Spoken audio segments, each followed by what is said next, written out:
मासूम आंखों में पढ़ाई के सपने थी और उम्र थी सिर्फ 11 साल, लेकिन एक सरकारी स्कूल की व्यवस्था ने एक परिवार के चिराग उनसे छीन लिया।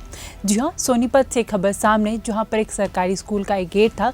गेट के ऊपर आर्क बना था। अचानक से आर्क गिर जाता है, जिसकी चपेट में एक छठी क्लास का छात्र आ जाता है, जिसके कारण मौके पर ही उसकी मौत हो जाती है और एक परिवार से उसका चिराग जो है छिन जाता है। जिसके बाद जो है पूरे स्कूल व्यवस्था में कई सारे सवाल पैदा हो चुके, क्योंकि प्रशासन पर भी जो है स्कूल के अधिकारियों ने काफ़ी ज़्यादा गंभीर आरोप लगाए। उन्होंने कहा था कि हमने लगातार जो है प्रशासन को अपील की थी कि सरकारी स्कूल की जो व्यवस्था है इसे ठीक कर दिया जाए, लेकिन ये बड़ा हादसा हो गया। लेकिन इसके बावजूद भी जो है सरकारी स्कूल की व्यवस्था को प्रशासन द्वारा ठीक नहीं किया गया। कन्नौर ब्लॉक के अंदर प्राइमरी स्कूल है ये गढ़ी बलिंदा, वहां पर आज सुबह ये दुखद घटना हुई है।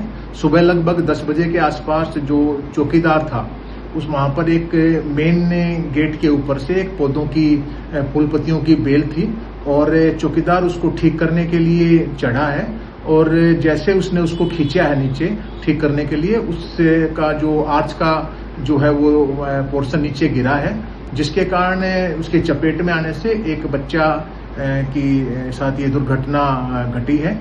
हमारी बिल्कुल मानवीय संवेदनाएं जो है परिवार के साथ हैं। बहुत एक दुखद घटना है और इस मामले में पूरी रिपोर्ट मांगी गई है और जिस भी स्तर पर जो भी नेग्लिजेंसी है डेफिनेटली विभाग उसके खिलाफ सख्त कार्रवाई करेगा। सर, अब सिस्टम की भी कह सकते हैं और मैं टीचर का कैसे नाम लूं, टीचर की भी हो सकती है। जैसे मेरे को बताया, अभी मेज रखी हुई थी, यहाँ मेज के ऊपर कुर्सी रखी हुई थी और फिर एक वो चौकीदार आया, उसको मतलब बेल चढ़ा उतारने के लिए बुलाया गया। बच्चे को बुलाया गया, हो सकता है बच्चों को भी बुलाया गया। जब बता रहे कि किसी को बुलाएंगे तभी तो कोई पकड़ेगा ना कुर्सी उर्सी मेज पकड़ने के लिए, और वो फिर वो प्राण तो हो ही रहे, तो बेल जैसे खिंची या बैलेंस अनबैलेंस हुई, स्लिप हुई कुर्सी वगैरह, तो फिर वो सारा बच्चों के ऊपर उनके ऊपर आ गया। बच्चे के फादर क्या करते हैं? बच्चे के फादर मजदूरी करते हैं सर। कितने भाई बहन हैं छोटे बच्चे? वो छोटे भाई 3 बहन है, दो 3 भाई है सर। वो सही। स्कूल के जो कमरे की दीवारों की दरार आ रही है, इससे पहले बच्चे भी बिठाए जाते थे सर। मैं इग्नोर रहता हूँ, हो सकता है बिठाए जाते हो इसके अंदर, पक्का मेरे को कंफर्म नहीं है। दीवार और ये बिल्डिंग कब से जर्जर है? ये देख रहे हो बहुत टाइम से ये सर, ये आज से थोड़ा ना है। मौत के साइड में बच्चे पढ़ने को मजबूर है। हाँ बिल्कुल सर। क्या कहना चाहोगे, क्या मांग करते हैं सर? मांग तो ये करते हैं, थोड़ा जैसे गवर्नमेंट स्कूल की तरफ ध्यान दे, जो बिल्डिंग टूटी है उन पर ध्यान दे, और जिस बच्चे के साथ हादसा हुआ है थोड़ा उन पर भी ध्यान दे, क्योंकि गरीब परिवार है। हो सकता है बच्चा पढ़ लिख के कुछ खेल में बनता है या कुछ ना कुछ तो बनता है, माँ बाप का सहारा बनता है। अब किसी 12 साल का लड़का अगर किसी का जाए तो पिता के बराबर की तो बाजू टूट जाती है। एक प्रकार से सरकारों को वहाँ भी ध्यान देना चाहिए और बाकी और बच्चों भी ध्यान देना चाहिए। पढ़ाई बिल्डिंग को लेकर कहीं शिकायत नहीं की आपने? सर गाँव के द्वारा की गई है, टीचर के द्वारा भी की गई है, लेकिन कुछ सरकार का काम है, नहीं इतना जल्दी से कोई काम होता। बैठ जाए या किसी भी कारण को लालच कर जाए उसमें बैठने का जो कंडम है, तो मैंने ये आदेश दिए हैं कि ऐसी जो बिल्डिंग है उनको तुरंत प्रभाव से उसका साफ वहाँ पे किया जाए, उसका निस्तारण किया जाए।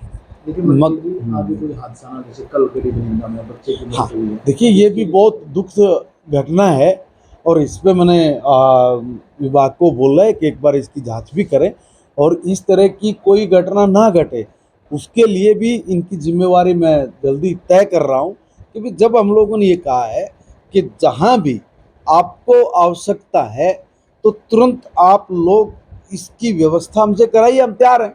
मगर इस सब चीज़ों के लिए हमने पैसा भी बड़ी संख्या में जारी कर दिया है और मुझे नहीं लगता कि भाई कोई भविष्य में इस तरह की कोई बात आए, क्योंकि हमने बहुत तेज़ी से ये जो काम थे, पुराने काम पड़े हुए थे, बहुत सालों से किसी ने ध्यान नहीं दिया था, तो उन चीज़ों पर अब सरकार का फोकस है और सरकार उस पर बहुत तेज़ी से काम कर रही है। मंत्री जी, सरकार फ्री होल्ड नीति लेकर आई थी, लेकिन आपके ही मंत्री हैं नीलविज, उन्होंने ये कहा कि मुझसे पूछा तक नहीं गया और मैं सबसे सीनियर नेता पार्टी का। क्या कि मैंने पूछा गया? सारी चीज़ों में पूछते हैं, कौन नहीं पूछता, सब पूछा है। कांग्रेस लगातार आरोप लगा रही है, फिर प्रदेश जो है जंगल राज बन गया है, लगातार क्राइम बढ़ रहा है, बहुत ज़्यादा मर्डर हो रहे हैं, सरेआम गोलियां मार दी गई थाने के सामने। देखिए, कांग्रेस कोई भी